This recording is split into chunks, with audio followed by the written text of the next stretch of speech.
Conservative new media viewers, JLin fans around the world, Charlotte Hornets fans around the world. What's up? It's me, PFE, Paul F. Villarreal, the NBA expert, and we're here to discuss Charlotte's disappointing 105-92 loss tonight to the Milwaukee Bucks in Charlotte, North Carolina. Bucks improved to 18-25, while the Hornets fall to 18-22. It is the Hornets' second loss in a row.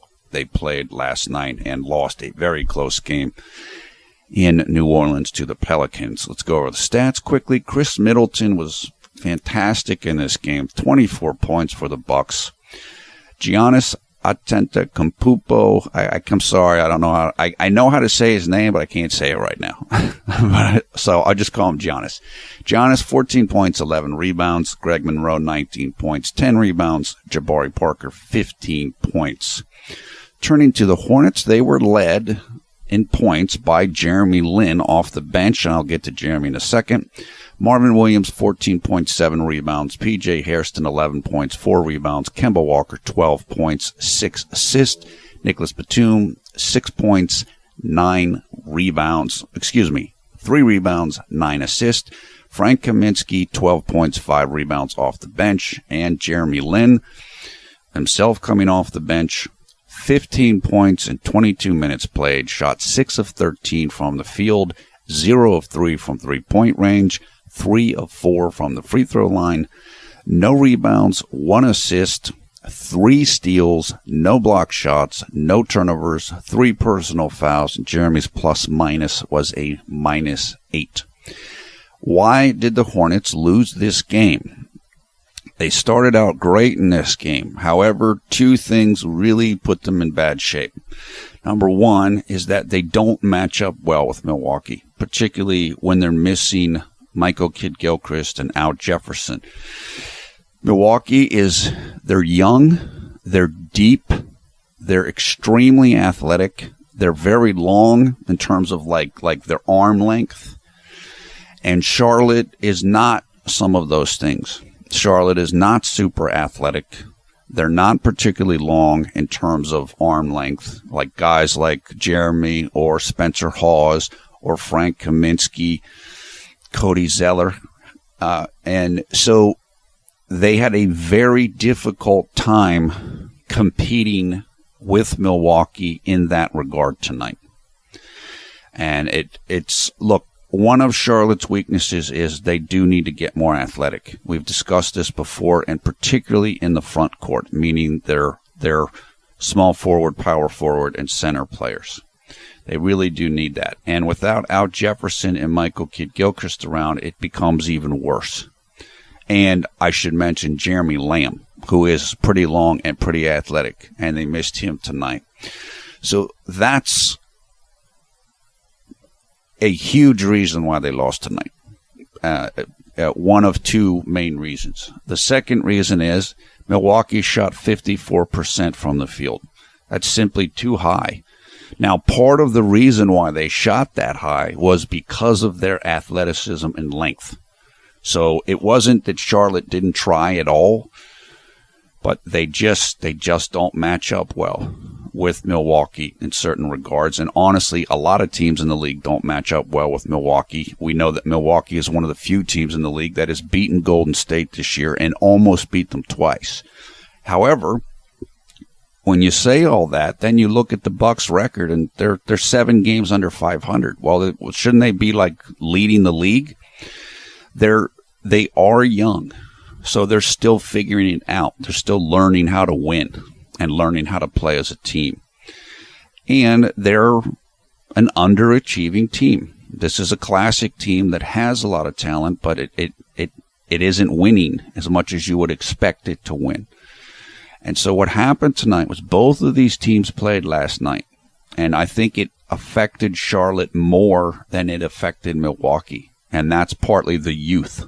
Milwaukee's young, they can run all day, they can run and jump out of the building, and Charlotte's just not like that. Maybe they were a little bit more worn down. And so that's what happened in this game, and that from a kind of fundamental standpoint. And I'm not going to make this video too long. I know a lot of people are disappointed. I'm disappointed. But I do want to talk about Jeremy, and I want to talk about what happened in the fourth quarter with Jeremy, because a lot of people, I know a couple of people have asked me to specifically talk about this. Why was he taken out of the game when he was taken out of the game? And it's important to understand that from a strategic level, because if you want to understand basketball better and what was going on there, okay? So first of all, what I want to say with Jeremy is he played a terrific game tonight. He was questionable coming into today. And the reason for that is, as we mentioned in the video last night, was because he re-sprained his ankle in the Pelicans game last night. Now, some people are like, well, why is he going to play today then?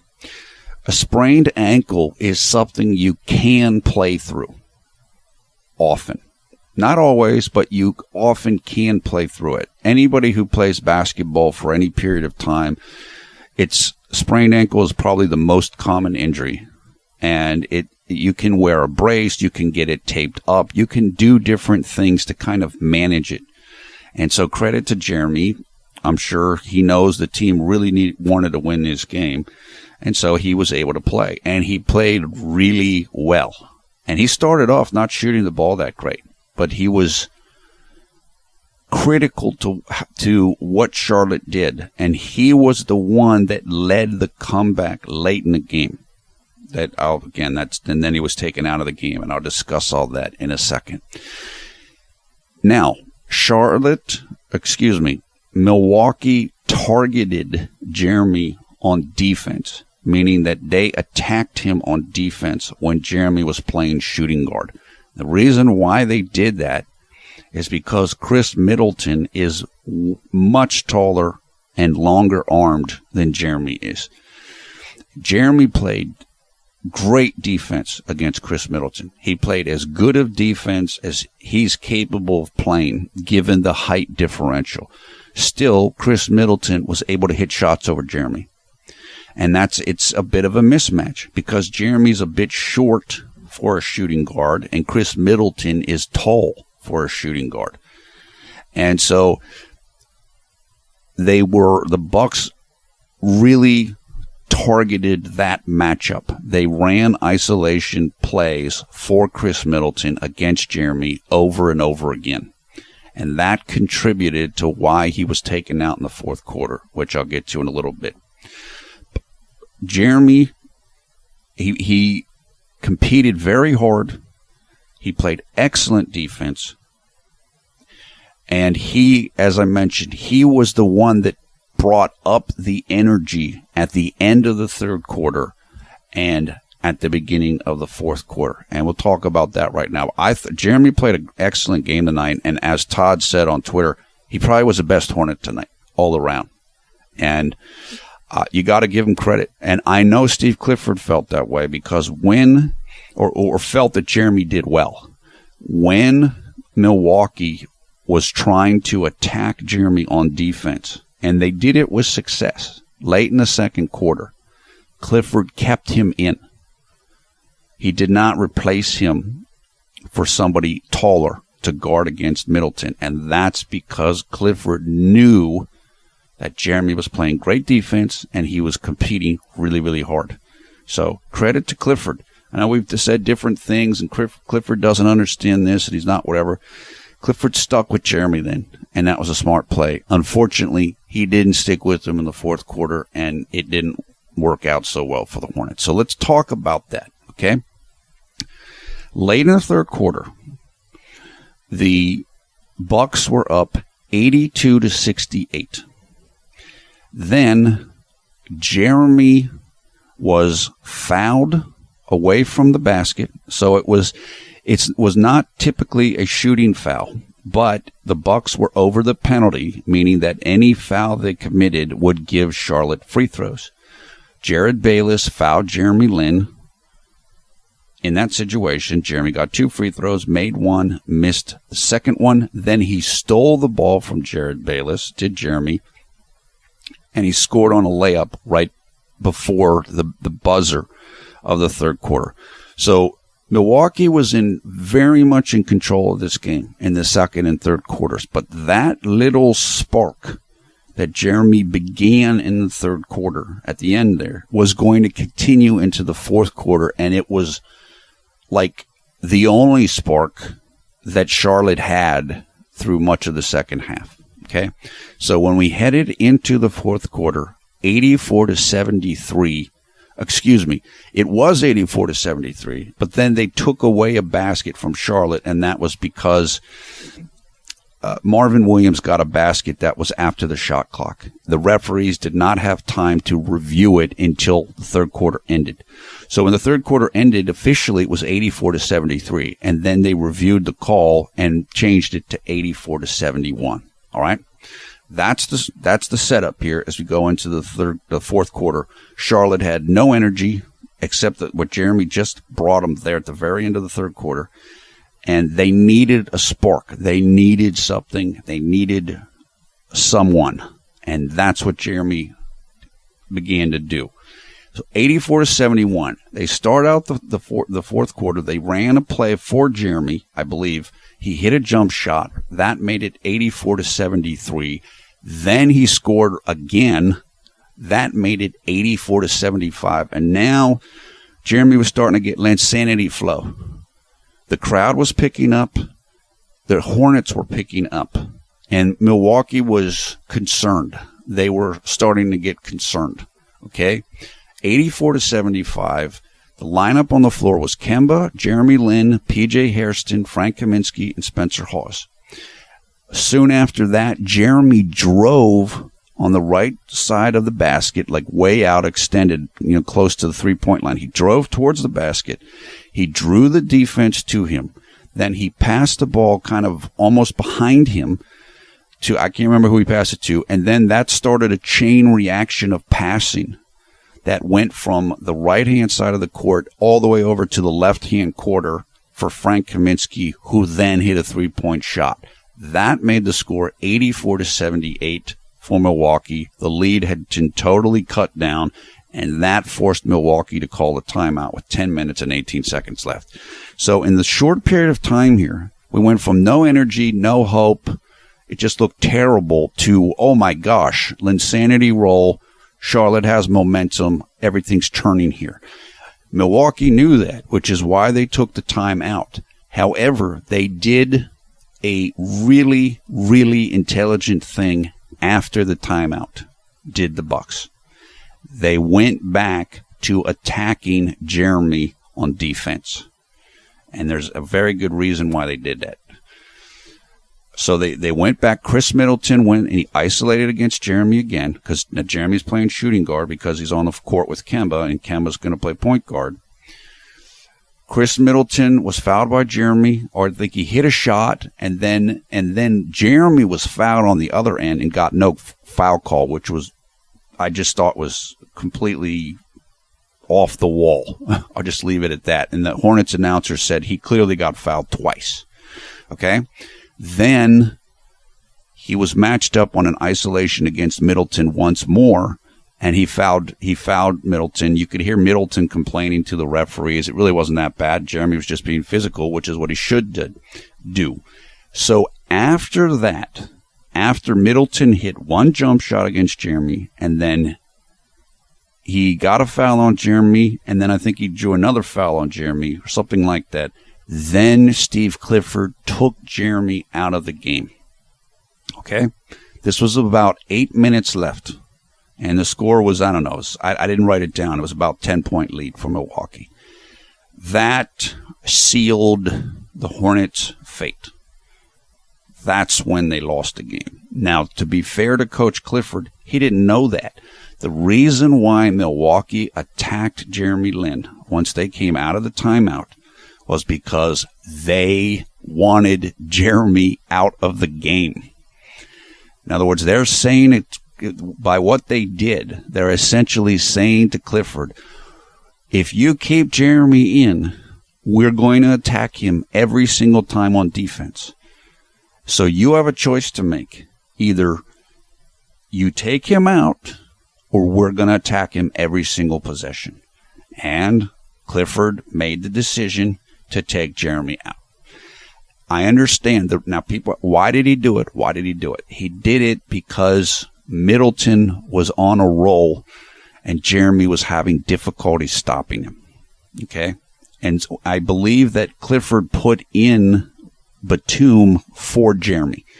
In other words, a taller, longer defender who could match up better with Middleton. Unfortunately, what Charlotte may have gained on defense by taking Jeremy out, they lost on offense. And then finally, they lost it on defense too. In other words, Jeremy played a great defensive game. It's just Chris Middleton was hot, and he's bigger than Jeremy, and that's what happened. To be fair to Coach Clifford, these are the decisions you have to make. He didn't take Jeremy out in the first half. He did not take him out. But he did decide to do it here, and he did it for Nick Batum. So Milwaukee forced Charlotte to play with a large lineup.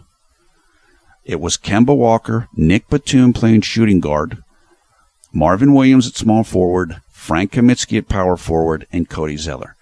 Milwaukee dictated what Charlotte did, and that's why they won down the stretch. Now, we talked about why they won the whole game, but in this fourth quarter, when JLin and the Hornets cut the lead down to 6 points, then Milwaukee took control of the game. They forced Charlotte to do certain things, and those things didn't work. That's what happened, and that's why it happened. And if that doesn't make sense, just come to the comments to me, and I'll explain it there. I just want to keep the video relatively short tonight. But it's actually very interesting. This is the type of thing that happens in NBA games, the strategy and the coaching.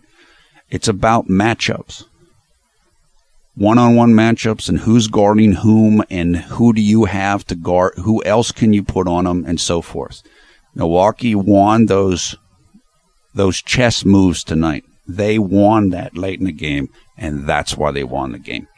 I think if JLin would have stayed in this game, you would have seen a different outcome, because once he left the game, the lead got totally out of control. Like Milwaukee went up by 15 points or something. Yeah, you hear the sirens in the background. I think there's a robbery or something because Charlotte got punked. And they got robbed of a win tonight, although it wasn't really a robbery. It was a good play by Milwaukee. But that's why it happened.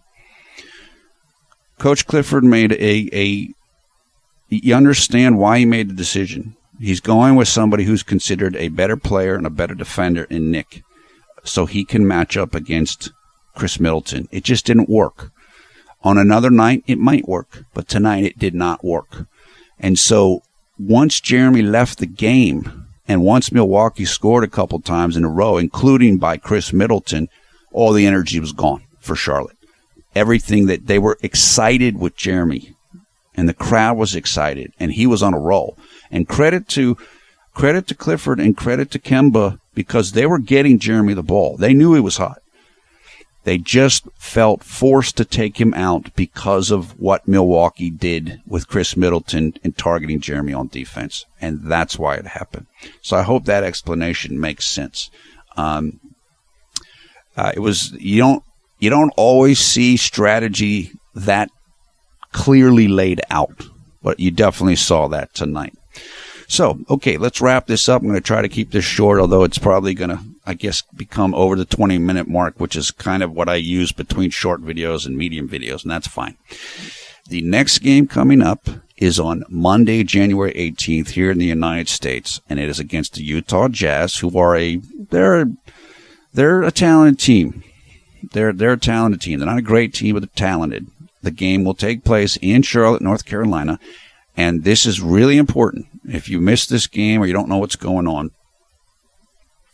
the game is going to be played in the daytime here in the United States as compared with the night. If you live around the world, the reason why this is happening is because it is the Martin Luther King Jr. holiday here in the United States. The NBA really, for the NBA, the Martin Luther King holiday is very special.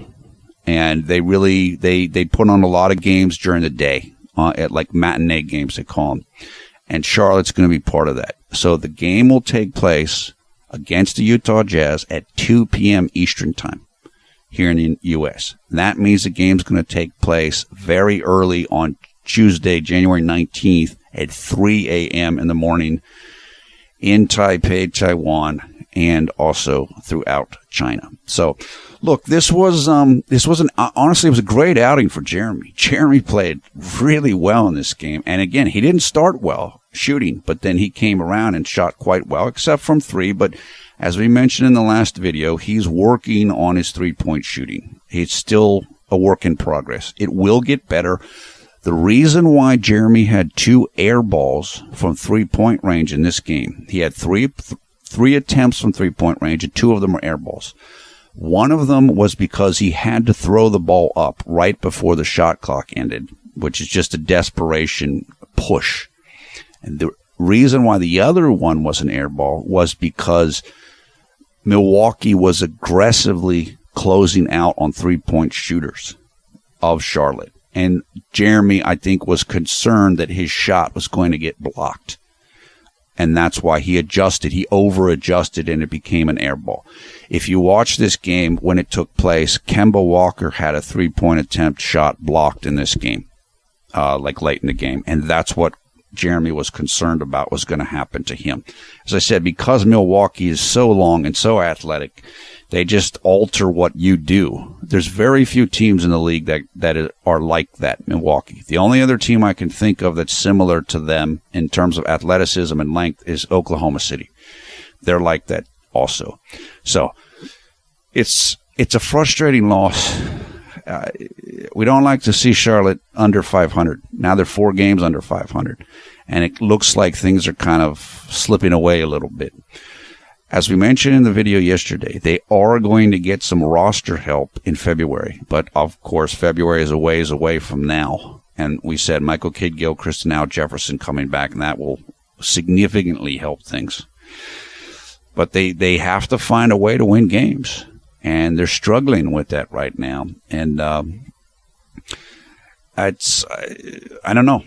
One of the things that hurt them tonight, honestly, and I didn't mention this earlier, was they didn't hit open shots.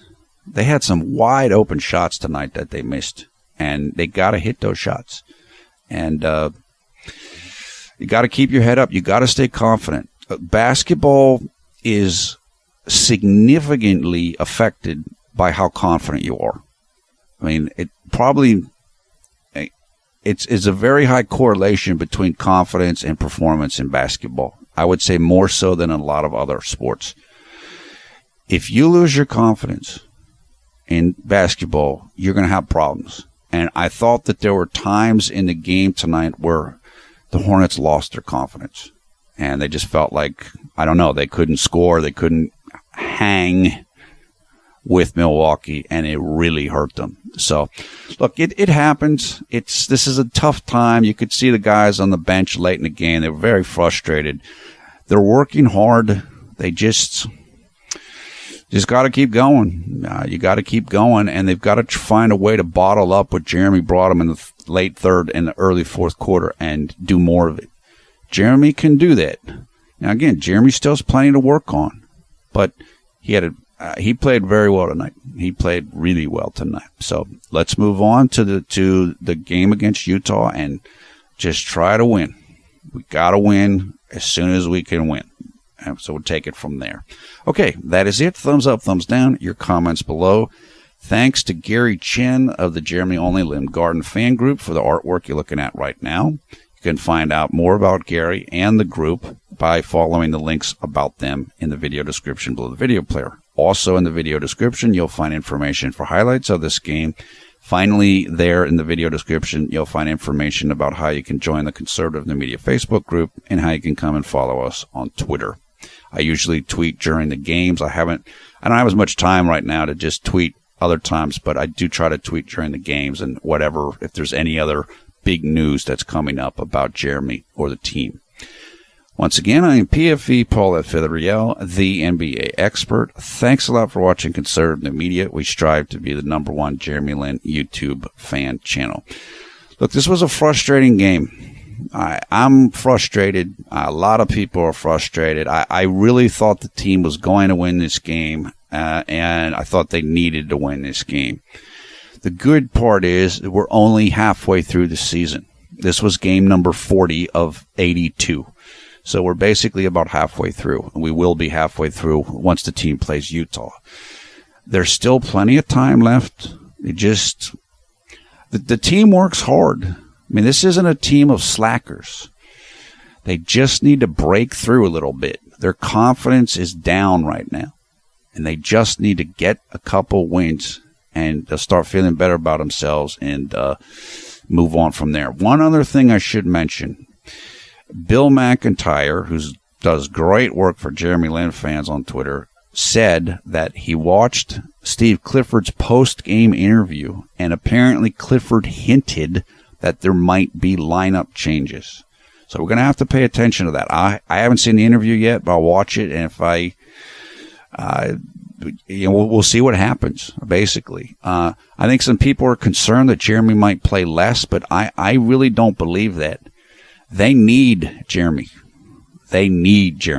I think tonight really showed that. Okay, sure, he can't match up against super tall, small shooting guards, but they need his defense and they need his offense. So I wouldn't be so quick to think that a lineup change is necessarily going to hurt Jeremy, but we will see. Maybe it will. I don't know. Okay, that is it for now. Hope you're having a great night and a great day wherever you are around the world when you watch this video.